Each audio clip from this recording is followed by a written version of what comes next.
Well, in case you don't know, hey, Cat Stacks, in case you don't know, you got Nelly on the line right now. That's Nelly you talking to. What's the name of the hotel with your lying ass? This not Nelly. This not Nelly because it don't sound like him. That's Nelly, mama. What's the name? VIP status exclusive. We got Cat Stacks and Nelly on the motherfucking line right now. Yo, don't even want it, Kimmy. Yo, so this not Nelly because this don't sound like him. You ain't never talked to me on the fucking phone. You don't know. I never spoke to you on the fucking phone.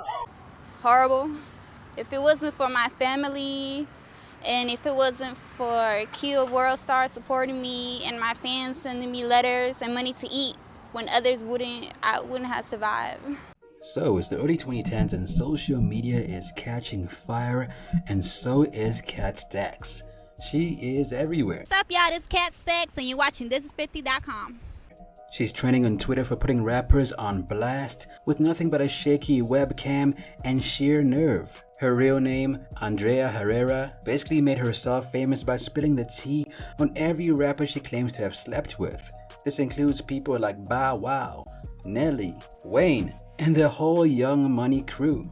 She even went so far as to leak their cell phone numbers online for the public to see. 2 weeks. You done talked to her on the phone before, right? What's the laugh for? Is this him or not? This your chance right here. Speak the truth. Yeah. No. I'm speaking to you right now. You know what, Shorty? You fucking I'm actually the Bow Wow. You came to if this is him, which I don't believe this is him. Let me tell you what happened. You came to the studio. I walked out. Talk low. I came in. You tried to take a picture, and I kicked your monkey ass out, and you got mad. What fucking picture? What the are you talking about? And the thing is, before this, no one ever saw a groupie turned celebrity do it quite like this before. She begins to gain followers by the thousands, and by mid-2010, she has about 70,000 followers and climbing. But who is Cat Stacks really? And how did she, an immigrant girl with a traumatic past, transform into this online fire starter? So Cat Stacks is born in 1989 in Venezuela, and her early life is anything but easy. You was an immigrant? Yes. I thought you was just a regular light-skinned girl. You ain't from here? No. This is crazy. I thought I knew you. Where are you from? Yes, I'm half Venezuelan and half Trinidadian. Now that you mention it, I can see how that could happen. Okay. Her dad passes away before she's even a year old, and her mother moves to the US without Cat for a while. But Cat joins her mom when she's about 8 years old. They end up living in Florida, and it's a fresh start in a new country, but trust me, it's not a happy childhood story. Cat's home life in Miami is chaotic, her mom is largely absent, and her grandmother, who helps raise her, is mentally ill. Also, violence is basically the family language. Cat went on to say whenever she made a mistake like dropping rice on the floor, it's 2 punches to the face. So there's no father figure, no stable support, and just a lot of physical abuse being handed down. Soon, Cat joins a Miami teen gang, one called 71 Jack Boys, and she does this in middle school. Now here's where things get a bit more interesting. When she's around 14 years old, she meets a man who will completely change her life, and he goes by the name Prince. And she represents you, so you know when I was in the game, I got my pimp's name with a crown on my stomach. Really? Yeah. Your first pimp? My only one. The only pimp? For 5 years. For 5, you was in a 5-year pimp relationship? Yeah. That's amazing. He's only 22 years old, though he lied and said he was 19. So Cat ends up falling for Prince, and the two begin dating. But Cat and Prince are not just girlfriend and boyfriend, he essentially becomes her pimp. So by the time she's 14 years old, Cat is out there selling herself, and because she had a whole new life, one that involved being on the streets all the time, Prince gave her the name Cat. I ran away with this guy, and he turned out to be a pimp, and he traffics underage girls, and pimps name their girls, like change the whole name. So one of them might be called Cream, and the other one might be called Cat Stacks. And I even have a tattoo. I noticed that. Yeah. From that point on, Cat is trafficked across state lines.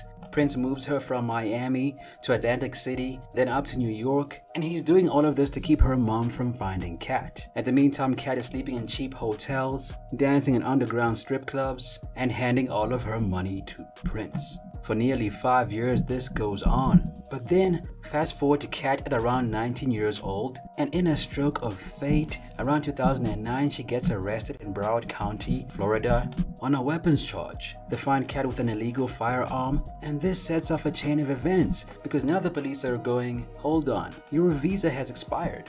So eventually ICE steps in and detains a 19-year-old Kat. Now suddenly Prince is going, now that she's in jail, I can't reach her, and he backs away from Kat. Now the thing is, at the time of her arrest, she finds out that she's 2 months pregnant with Prince's child. Now because she's pregnant, the cops go, alright, you can leave on supervised release instead of immediate deportation. So Kat is essentially put on house arrest. Now here's where Kat's mind starts to work. She's sitting at home with a baby on the way with an ankle monitor, and she's thinking, what can I do to occupy myself? So she goes online, starts a blog, hops on Twitter under the name Kat Stacks, and she begins talking about her nightlife and all the things she has seen. Now this starts off small at first, but after a while people begin to catch on, because Kat wasn't just talking about her experiences with regular clients, she was talking about famous rappers. It was almost like Superhead 2.0, but for social media. He's very affectionate in bed. He's not like, you know, trying to act hard in his rap lyrics and none of that. She actually shows affection and like makes love to bitch instead of fucking them. I can't say who was the best because I'm still associated with him and he don't want to be out there. But I can say the worst, like not in like the urban world, like in the pop white world, I feel like Eric Carter. So while she's getting all of this attention, Q, the founder of Worldstar Hip Hop, is going, who is this? So he reaches out to Kat and goes, you need to ramp this up. Whatever you're doing, keep doing it, because it's working. So now with Worldstar Hip Hop's backing, Kat goes into overdrive as far as her antics go. At this point, she's not just blogging on her site, she's making exclusive videos for Worldstar Hip Hop. Now, what is she talking about in these videos? Well, she's talking about sleeping with rappers, namely people like Wayne, Bow Wow, Nelly, Fab, and the whole Young Money crew. And yes, that even includes Lil Twist as well, and I think Lil Twist was not of age at that time. Now, something wild happens around 2010, and it involves Kat Stacks and Soulja Boy. During this year, Kat Stacks is seen in a hotel with Soulja Boy, and while she's with him, she ends up recording Soulja Boy's room. But why did she do that? Well, she zooms in on the coffee table, where lo and behold, there are 3 lines of that white girl. So Kat uploads this video online, and as you guessed it, people go wild. They were like, is Soulja Boy on that white girl, right? So Soulja's reputation took a hit. People thought he was on some substances, and the thing is, Kat let this run for a very long time, and only later revealed that this was not true. And what people actually saw on the table were crushed up Advil pills. Can't really speak loud right now because Soulja Boy's in the shower. Anyway, though, I'm over here at the hotel at the Intercontinental in Buckhead, Atlanta, right across the street from Soulja Boy condo. Anyway, though, so I've been here kicking it with this. Yo, this motherfucker's some cokehead, yo. Hey, y'all check this out, yo.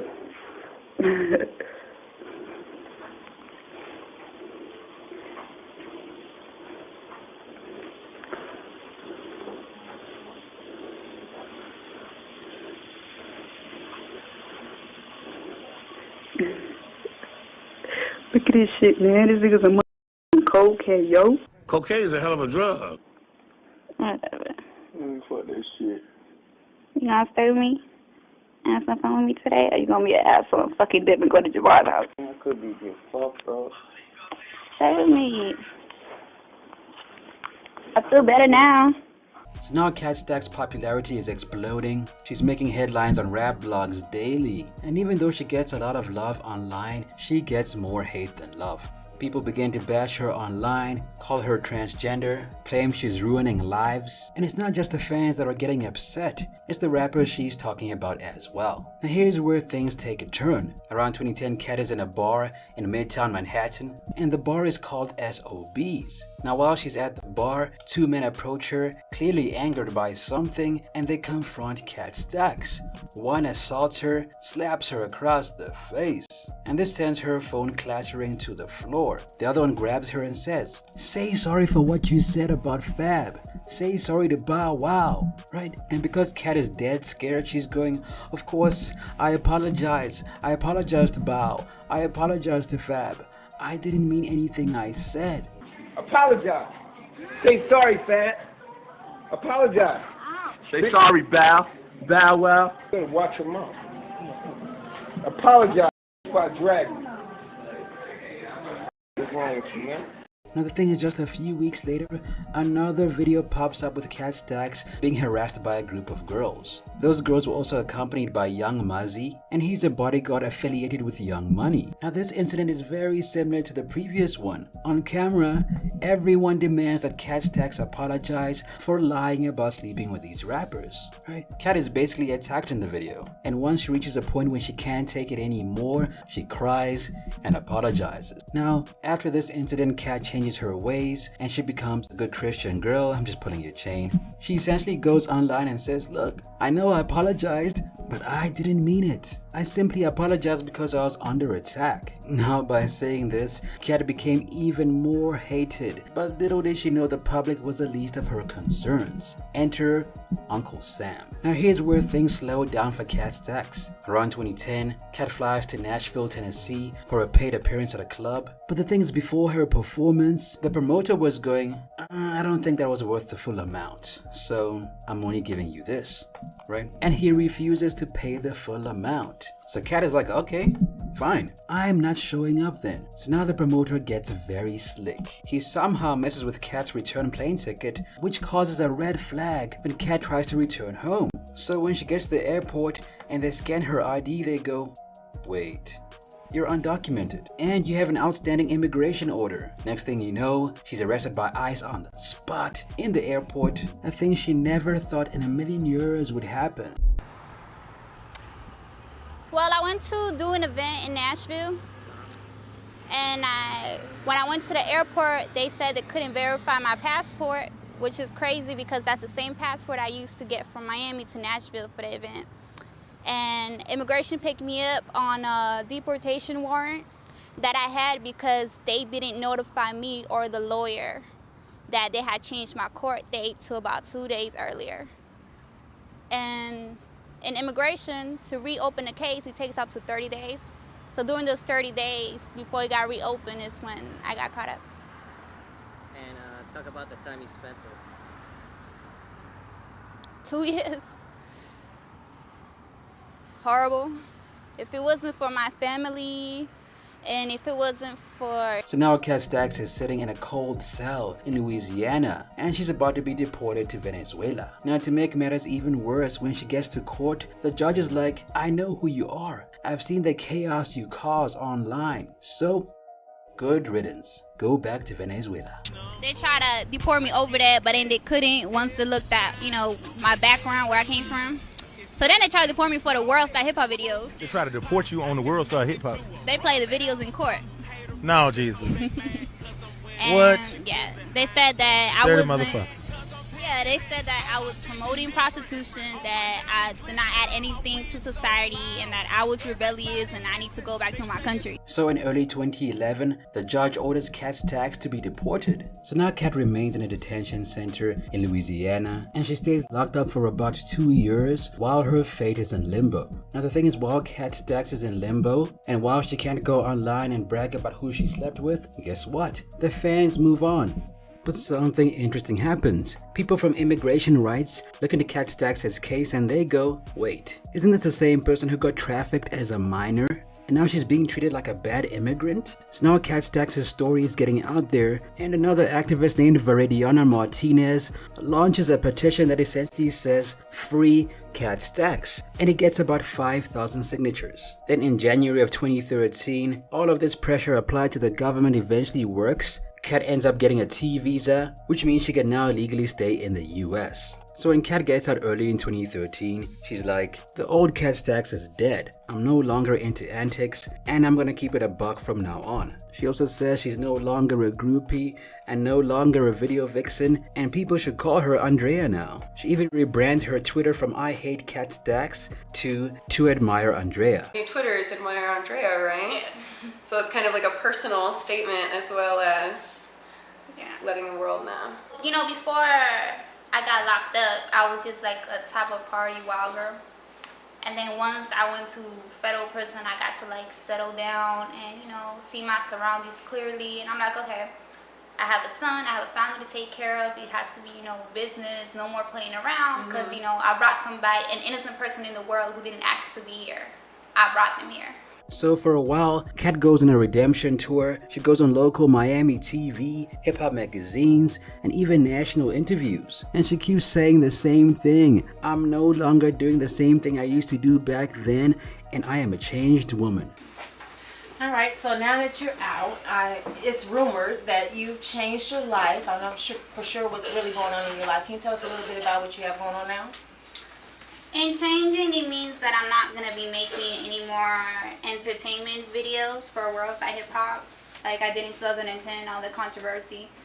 And I'm just moving on to other things out of Worldstar with new management, with Tashi. And we're just working different deals right now with like TV offers or like other people who want to publish a book besides Worldstar Hip Hop. I'm having problems with Q. And the thing is, for a while, people ate this up. But then, reality set back in. By late 2013, she starts to become the Kat Stacks of old. She starts posting Instagram thirst traps, wild captions, Hennessy on live, flirting with the camera. And now she's arguing with people online again. Not only that, she begins to adopt the name Kat again. And one day she goes, oh, I know what I'm gonna do next. I'm gonna start rapping. I'm sure people can't wait to hear my music, right? And she drops a diss track at Q of Worldstar, the same dude that helped her get some fame in the first place. And the diss essentially says, while I was locked up, Q, you moved on without me. You stopped posting me.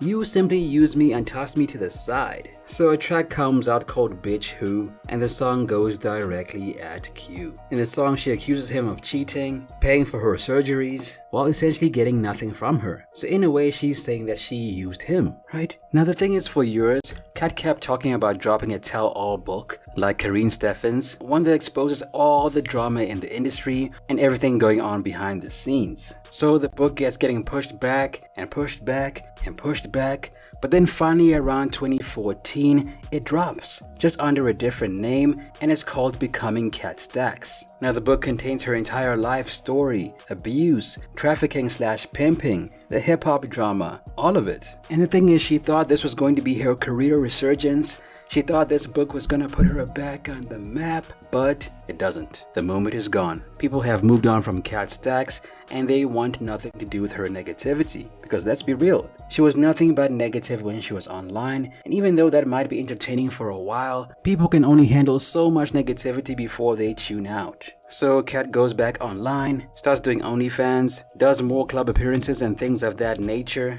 So basically in 2026, Kat Stacks is more of a, yo, remember her, name than a headline. She's older now, her son is basically a teenager, and she's no longer as chaotic as she used to be, mostly because the spotlight is not on her anymore. Now she still pops up online from time to time, still does interviews, and some people are still fascinated with her story, but for the most part, it seems the rest of the world has moved on. That's it for the video. Catch you in the next one.